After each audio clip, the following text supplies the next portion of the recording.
أعوذ بالله من الشيطان الرجيم. بسم الله الرحمن الرحيم.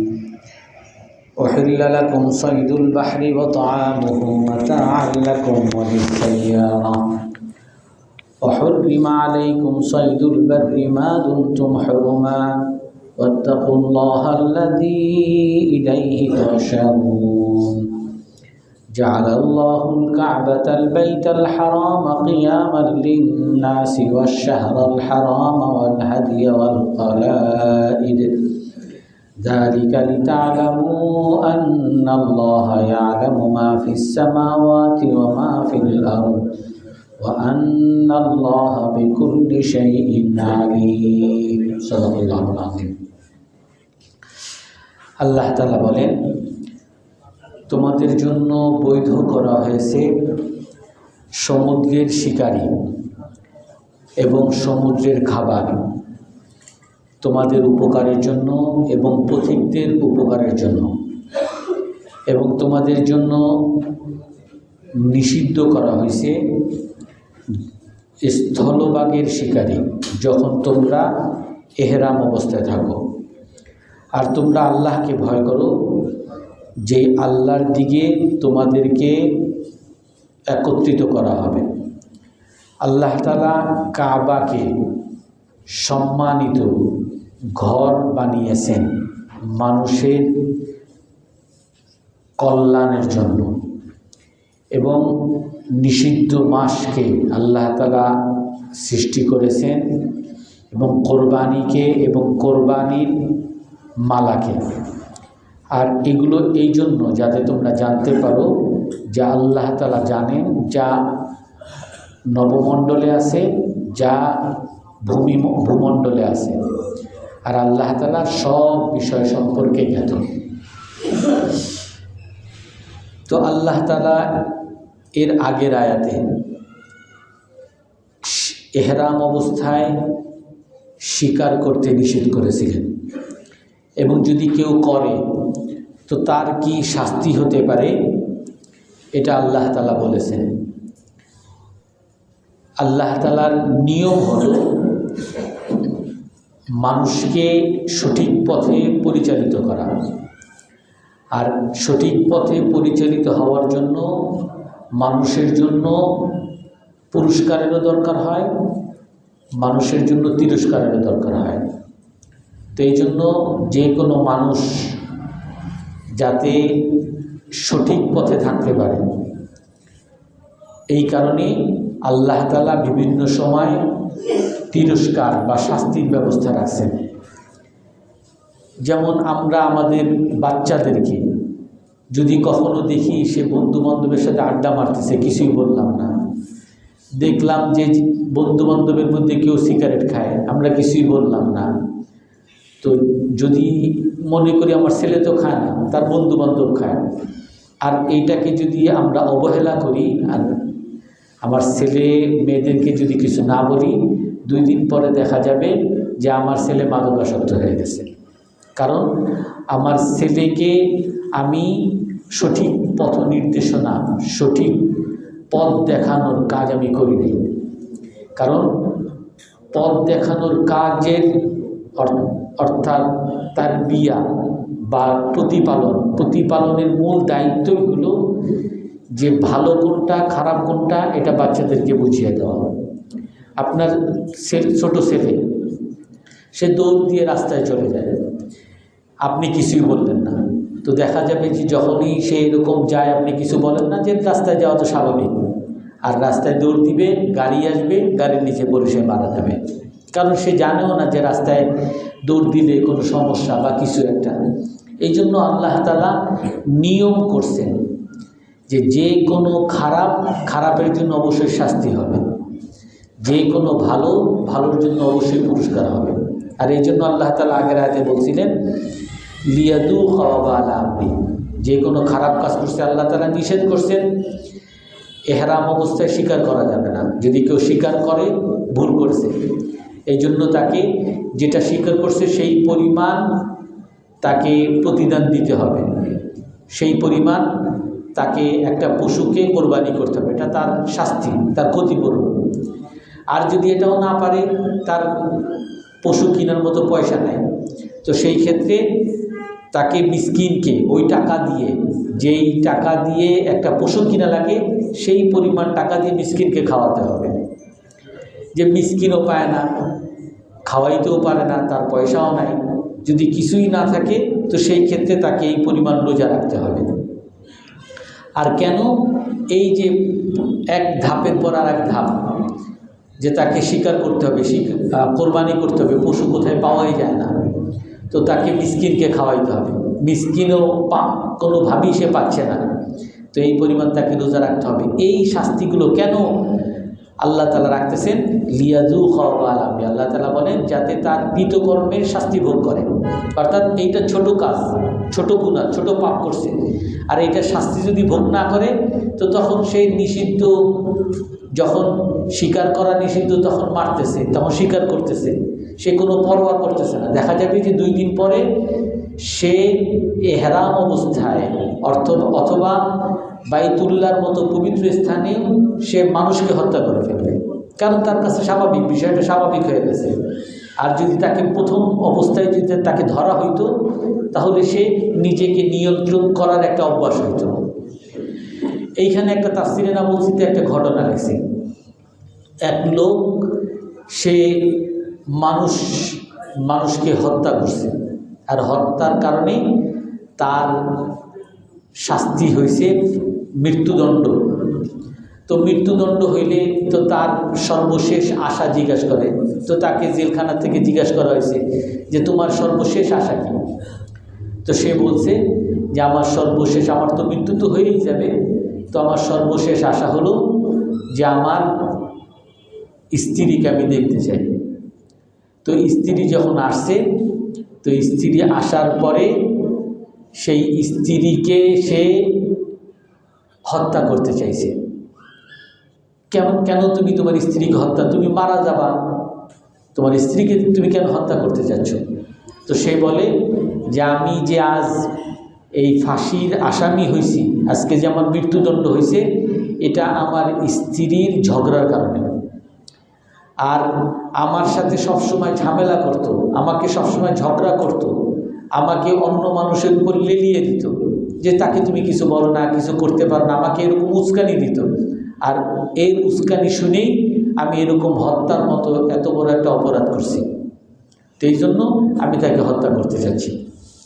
অর্থাৎ এই যে মানুষ অনেক সময় মানুষের কথায়, মানুষের আচরণে অনেক সময় খারাপ কাজ করে।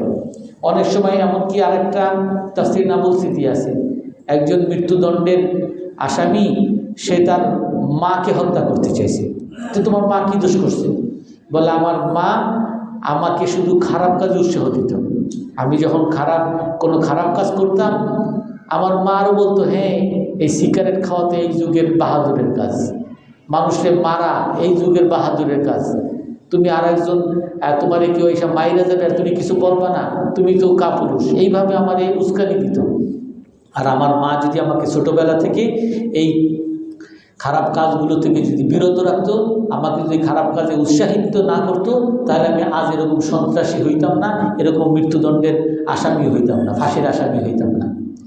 তো এই জন্য এই যে মানুষকে শাস্তি দেওয়া, অনেক সময় আমাদের অভিভাবকরা অনেক মনে করে যে আমার ছেলেরে আপনি কেন বকা দিলেন, আমার ছেলের আমি কোনো সময় বকা দিই না, আপনি শিক্ষককে কেন বকা দিলেন, আমি কোনো সময় তুই বলি না, আপনি আমার ছেলেরে বকা দিয়েছেন তুই বইলা, গালি রাগ হয় অনেক অভিভাবকরা। এই যে শাস্তি এবং পিতামাতার শাস্তি, শিক্ষকদের শাস্তি, এগুলো হলো সব তাকে সঠিক পথে পরিচালিত করার জন্য, বৃহত্তর কল্যাণের জন্য। সে যদি বাচ্চা দেখতেছে আরেকজনের সাথে মারামারি করে, আর এই শিক্ষক যদি কিছু না বলে, তো দেখা যাবে যে তাকে আজকে নাক ফাটা ফেলবে। আজকে তার সাথে মারামারি করতেছে, কালকে গিয়ে রাস্তায় আরেকজনে মারবে, তো সে তার উল্টা দিয়ে তাকে সেখানে মেরে ফেলবে। এইখানে যে এই যে শিক্ষক বা এই যে বাবা তাকে সিগারেট খেতে দেখে অথবা তাকে খারাপ কাজ করতে দেখে, চুরি করতে দেখে যখন তাকে বকা দেয়, একটু শাস্তি দেয়, তো এই শাস্তি দ্বারা সে বড় চুরি থেকে বাঁচবে। বাবার কাছে আসছে ছেলের কাছে দেখে যে কি একটা ঘড়ি, তুমি ঘড়ি পাইছো কই? যে আমার এক বন্ধু আনছিল, আমি বন্ধুর থেকে নিয়ে আসছি। আর একদিন দেখে যে টিফিন কারি, তুমি টিফিন বক্স কোথায় পাইছো? যে বন্ধুর থেকে নিয়ে আসছি। আর বাবা চুপ করে বসে আছে, দেখে এক একদিন এক একটা আনে, কিছুই বলে না। তখন এক পর্যায়ে ওই শিক্ষক তাকে ফোন দিছে যে আপনার ছেলে আমাদের এইখানে চুরির জন্য সে দোষী সাব্যস্ত হয়েছে, তাকে এখন বরখাস্ত করা হইল। আবার অনেক সময় এমন হয় যে সে এরকম চুরি করে ধরা পড়ছে, ছেলেপেলেরা তারে ধরে মেরে তাকে এখন হাসপাতালে পাঠিয়ে দিচ্ছে। এই যে তার ছেলের যে বিরাট ক্ষতি হয়ে গেল, তার ছেলের পড়াশোনা যে শেষ হয়ে গেল, তার ছেলে যে গণপিটুনি শিকার হইল, এটা কেন? এই বাবার জন্য। কারণ এই বাবা যদি তাকে যখনই দেখছে আরেকজনের হাতে ঘড়ি, তুমি কোত্থেকে আনছো, যদি তদন্ত করতো চুরি করছো কিনা, কাউকে না বলে আনছো কিনা, তাহলে কিন্তু এত বড় একটা বিপদের সম্মুখীন কিন্তু তার সন্তান হইতো না। এই জন্য আল্লাহ তাআলা নিয়ম রাখছেন যাতে পৃথিবীর মধ্যে আল্লাহ তাআলা বিভিন্ন বিধান দিছেন, বিভিন্ন কাফারা দিছেন। এগুলোর উদ্দেশ্য হলো যাতে মানুষকে অপরাধী থেকে বাঁচানো যায়। এবং এটা তো বিধান দিছেন আল্লাহ তাআলা মানুষকে গায়বীভাবে এরকম বিভিন্ন শাস্তি দিয়ে আল্লাহ তাআলা বড় অপরাধ থেকে বাঁচান। এই যে আপনারা মসজিদে যে মানুষ দেখেন, অনেক মানুষকে মসজিদে আপনি দেখেন, আপনার কি মনে হয় এই যে 200 মানুষ সবাই একেবারে ছোটোবেলা থেকেই নামাজি মানুষ, নামাজ পড়তেছে? এর মধ্যে অনেক সংখ্যক এমন পাবেন যে তার মতো গুন্ডা আর পৃথিবীতে নাই, তার মতো মাস্তান, তার মতো খারাপ কাজ করনেওয়ালা পৃথিবীতে আর নাই। কিন্তু হঠাৎ করে সে এমন ধরা খাইছে, হঠাৎ করে তার বাবা মারা গেছে, আর সে তখন মদ গাঁজা সব কিছু ছেড়ে নামাজি হয়ে গেছে। হঠাৎ করে তার বিরাট ব্যবসা, লাখ টাকার ব্যবসা সব লস খাইছে। আর তখন সে দেখে যে তার লাখ টাকা ব্যবসার লস খাইছে, তার পাশে কেউ দাঁড়ায় না, কেউ তার পাশে নাই।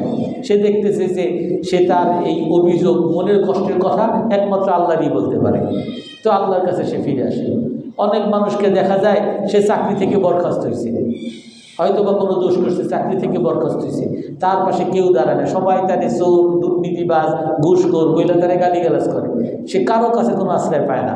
তখন সে আল্লাহর কাছে ফিরে আসে, হে আল্লাহ তুমি আমারে মাফ করে দাও। আল্লাহ তাআলা ঠিকই তার ওই কান্নাকাটি, তার ওই তওবাকে আল্লাহ তাআলা কবুল করে নেয়। এই জন্য আল্লাহ তাআলারই বিধান যে মানুষকে সঠিক পথে আনার জন্য আল্লাহ তাআলা অনেক সময় গায়বীভাবে, অদৃশ্যভাবে অনেক শাস্তি দেন, যেটা কোরআনের মধ্যে আছে, ওমা আসাবাকুম মিন মুসিবাতিন ফাবিমা কাসাবাত আইদিকুম। তোমাদের যে বিপদ হয়, এই যে তোমার জ্বর হয়েছে, তোমার যে অসুখ হয়েছে, তোমার যে অ্যাক্সিডেন্ট হয়েছে, তোমার যে চাকরি গেছে, তোমার যে ব্যবসা নষ্ট হয়েছে, তোমার স্ত্রী চলে গেছে, তোমার ছেলে মেয়ে খারাপ হয়ে গেছে, এই যে বিপদগুলো, এই বিপদগুলো তোমার কৃতকর্মের কারণে। আর এইগুলা আমি কেন দিছি? লিয়ার জিরো, যাতে তারা আল্লাহর দিকে ফিরে আসে। যে তোমার এই বিপদ দিছি, হে আল্লাহ তুমি ছাড়া আর কেউ নেই, আল্লাহর দিকে ফিরে আসে, নামাজি হয়ে যায়।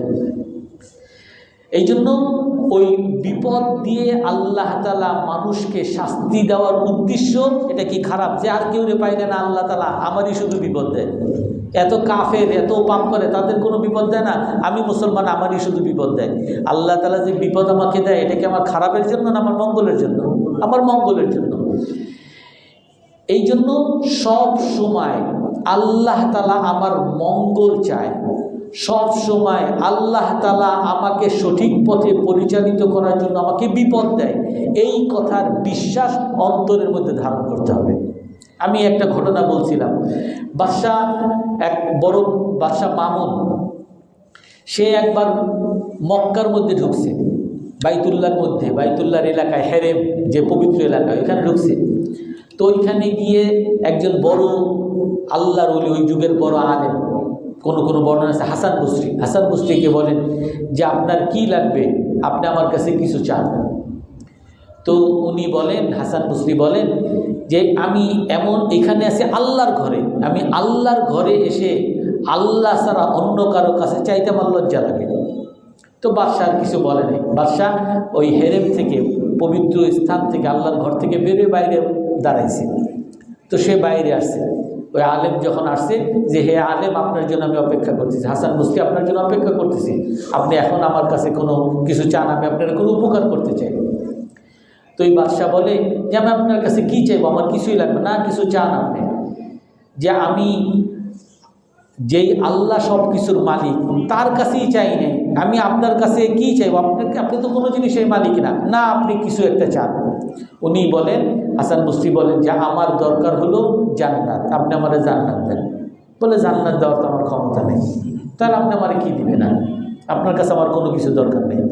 অর্থাৎ সব সময় অন্তরের মধ্যে এই কথা ধারণ করে রাখতে হবে যে আল্লাহ তাআলা আমার সবচেয়ে বড় মঙ্গলকর্তা, আল্লাহ তাআলা আমার যা করেন সব কিছু আমার কল্যাণের জন্য করেন, আল্লাহ তাআলাকে ঘিরেই আমার সমস্ত কাজ কর্ম চিন্তা ভাবনা বিশ্বাস সব কিছু আল্লাহকে ঘিরেই করতে হবে, তখন আমি সফল কাম হব। উহিল্লা লাকুম সাইদুল বাহরি, আল্লাহ তাআলা কি বলেন, তোমাদের জন্য সমুদ্রের শিকারি বৈধ করা হয়েছে। আল্লাহ তাআলা যে এই যে বৈধ অবৈধ, আমি গত সপ্তাহে বলেছি বৈধ অবৈধ, এটা কেন? এটা হলো লায়াবলুয়ান্নাকুম, পরীক্ষা করার জন্য। পরীক্ষা করেন যে এইটা বৈধ করছে, এইটা অবৈধ করছে, যে এটা কেন? তোমাকে পরীক্ষা করতেছি তুমি আল্লাহকে মানো কিনা। এবং শুধু এটা পরীক্ষা না, আল্লাহ যেটা বৈধ করেন সেটা আমাদের কল্যাণের জন্য, আল্লাহ যেটা অবৈধ করেন সেটা আমার অকল্যাণের জন্য। আব্দুল্লাহ ইবনে উমর রাদিয়াল্লাহু তাআলা একটা বর্ণনা বলেন যে ইন্নাল আবদা লা ইস্তাখিরুল্লাহ, অনেক বান্দা অনেক সময় ইস্তেখারা করে, নামাজ ইস্তেখারা, আল্লাহর কাছে চায় হে আল্লাহ আমার একটা ভালো চাকরি দেন। তো আল্লাহ তাকে সে যেটা চায় আল্লাহ সেটা দেয় না। তো না দেওয়ার কারণে সে আল্লাহর উপরে রাগ হয় যে আল্লাহর কাছে এত চাইলাম আল্লাহ দিল না, এত চাকরিটা চাইলাম তাও চাকরিটা দিল না। বলে আল্লাহর কাছে চাইছে কিন্তু আল্লাহ তাকে দেয় না, সে আল্লাহর সাথে রাগ হয়, আল্লাহর উপরে গুসা হয়।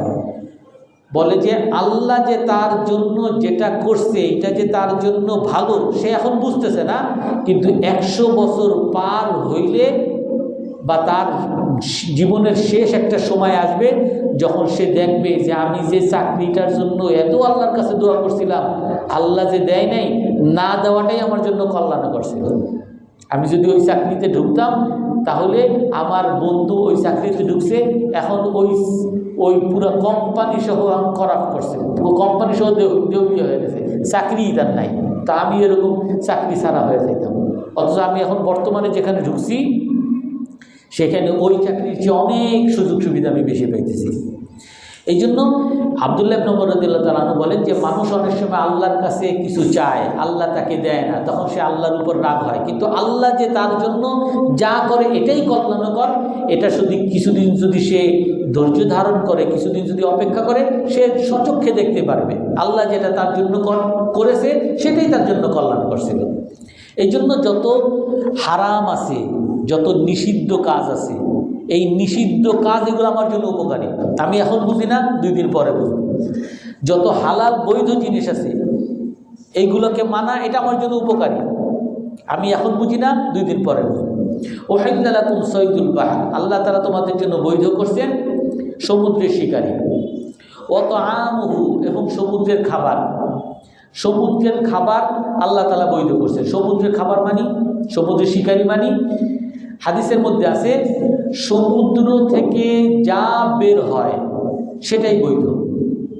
সমুদ্র থেকে যা বের হয় যেই শিকারী আসে সেটাই বৈধ।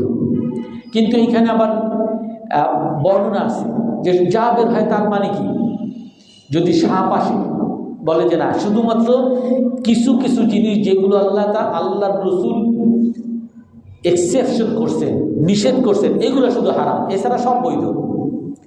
সাপ মানুষের জন্য ক্ষতিকর যেই সমস্ত পশুগুলো, এইগুলোকে আল্লাহ রাসূল সাল্লাল্লাহু হিংস্র যেগুলো, এইগুলোকে আল্লাহ রাসূল নিষিদ্ধ করছেন, এইগুলো শুধু অবৈধ। এছাড়া যত ধরনের পশু, যত ধরনের মাছ, মাছ জাতীয় যত ধরনের খাবার আছে, এটা যদি মৃত হয় তাও বৈধ।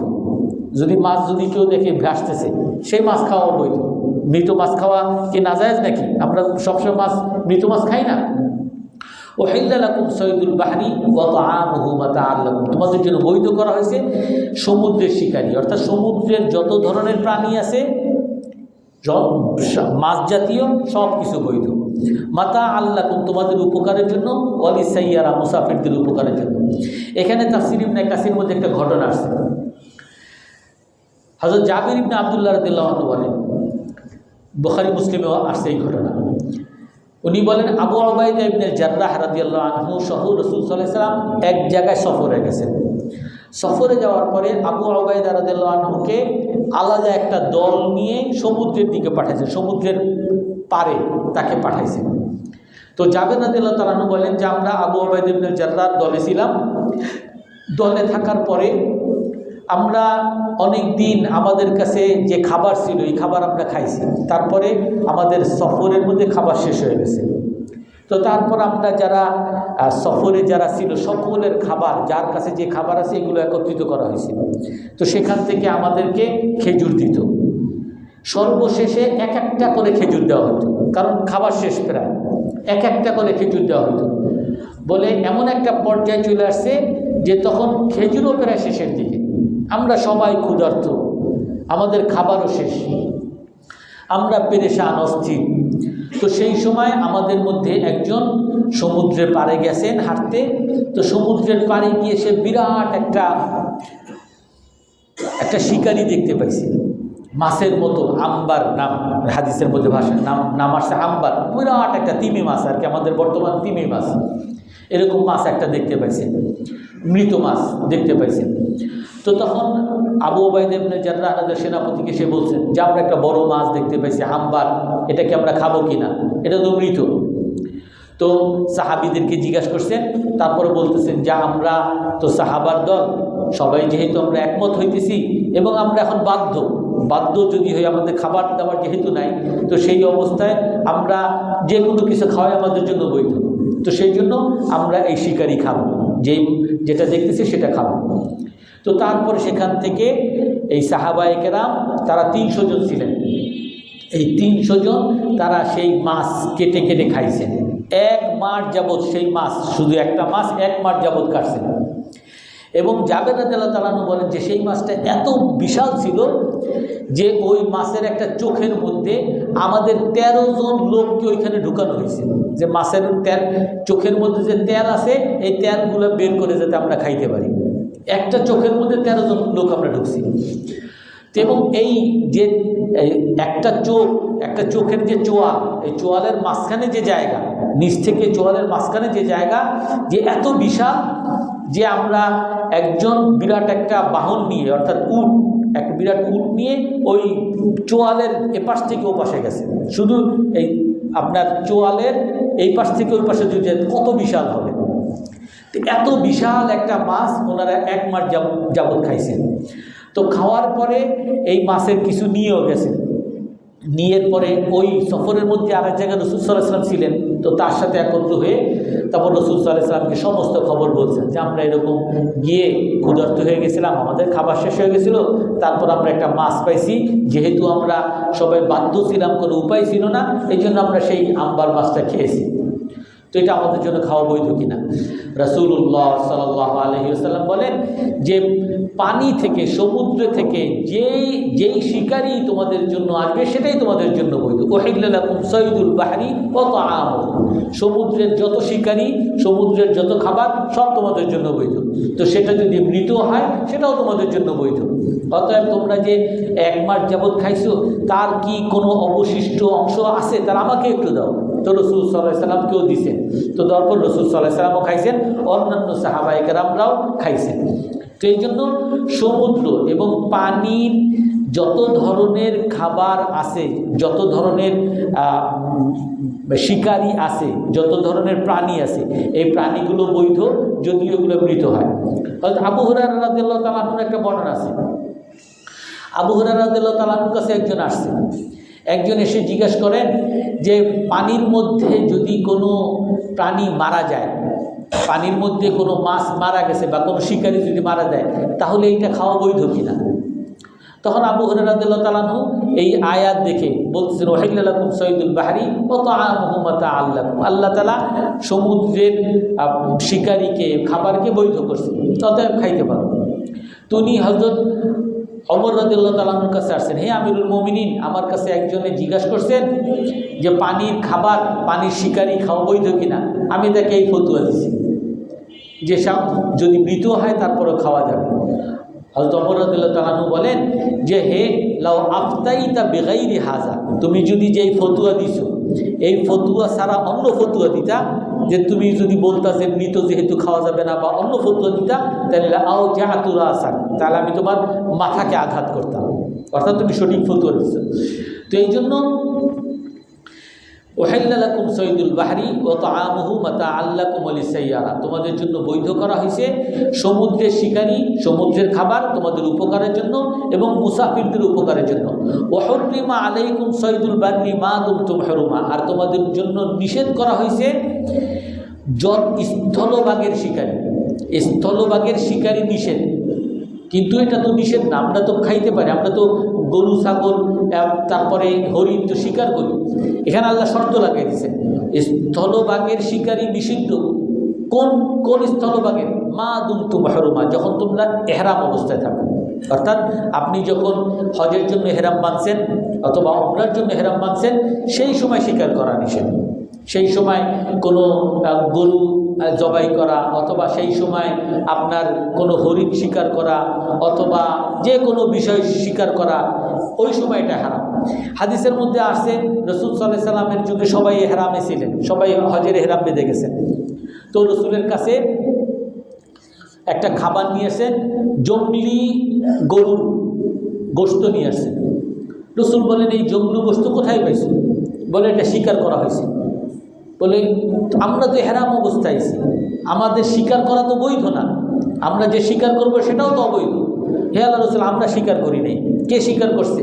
অমুক লোকে শিকার করছে, আর সে আমাদের মতো এহরাম অবস্থায় নেই, সে হালাল আছে। তো তখন রাসূল সাল্লাল্লাহু আলাইহি ওয়াসাল্লাম বলেন যে সে যে শিকার করছে, তোমরা কি কেউ তাকে সহযোগিতা করছো যে ওই যে ওইখানে হরিণ আছে ওইটা শিকার করো, অথবা ওইখানে এইটা আছে তুমি কোনো সহযোগিতা করছো? বলে না, কোনো সহযোগিতা করিনি। কোনো তাকে ইশারা করছো, ইঙ্গিত করছো? বলে না, ইঙ্গিতও করিনি। ঠিক আছে, তাহলে খাওয়া বৈধ। তখন রাসূল সাল্লাল্লাহু আলাইহি ওয়াসাল্লাম নিজেও খাইছেন, সাহাবারাও সেই শিকারি থেকে খাইছেন।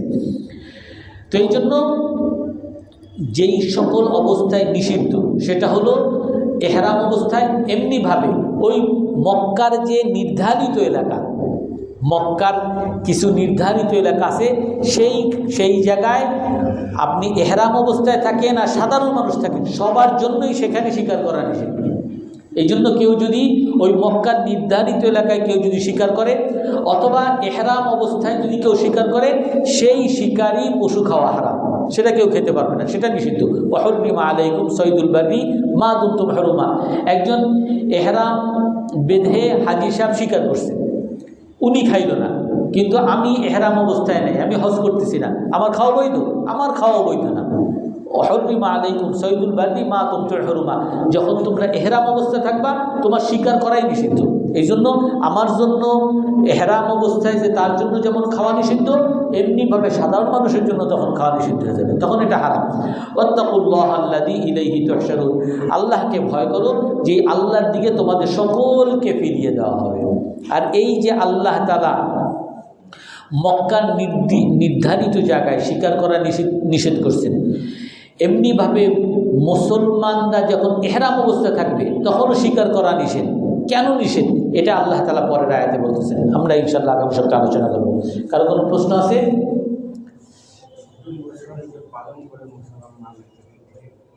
নতুন বছর এই ইংরেজি যে নববর্ষ, এটা হলো খ্রিস্টানদের একটা কালচার। বড়দিন কয়েকদিন আগে 25শে ডিসেম্বর গেছে না, খ্রিস্টানদের বড়দিন ঈদের দিন গেছে না, 31শে ডিসেম্বরও তাদের আর একটা ঈদের দিন। আর খ্রিস্টানদের ঈদের দিন এটা পালন করা মুসলমানের জন্য জায়েজ হবে? হিন্দুদের পূজার দিন, পূজায় অংশগ্রহণ করা জায়েজ হবে? তো এই 1 ডিসেম্বরে কেমনে অংশগ্রহণ করা জায়েজ হবে? এটাই খ্রিস্টানদের ধর্মীয় 25শে ডিসেম্বর যেমন মুসলমান অংশগ্রহণ করা নিষেধ, 31শে ডিসেম্বর এরকম নিষেধ। এই 31শে ডিসেম্বর আমাদের মুসলমানদের মধ্যে অপসংস্কৃতি হয়ে ঢুকে গেছে। যেমনি পহেলা বৈশাখে অংশগ্রহণ করা বৈধ মুসলমানের জন্য, হিন্দুদের সংস্কৃতি পহেলা বৈশাখে অংশগ্রহণ করা যেমন হিন্দুদের সংস্কৃতি মুসলমানের জন্য অবৈধ, পহেলা ডিসেম্বরে খ্রিস্টানদের সংস্কৃতি সেখানে অংশগ্রহণ করা মুসলমানদের জন্য অবৈধ। সুবহানাকাল্লাহুম্মা ওয়া বিহামদিকা আশহাদু আল্লা ইলাহা ইল্লা আনতা আস্তাগফিরুকা ওয়া আতুবু ইলাইক।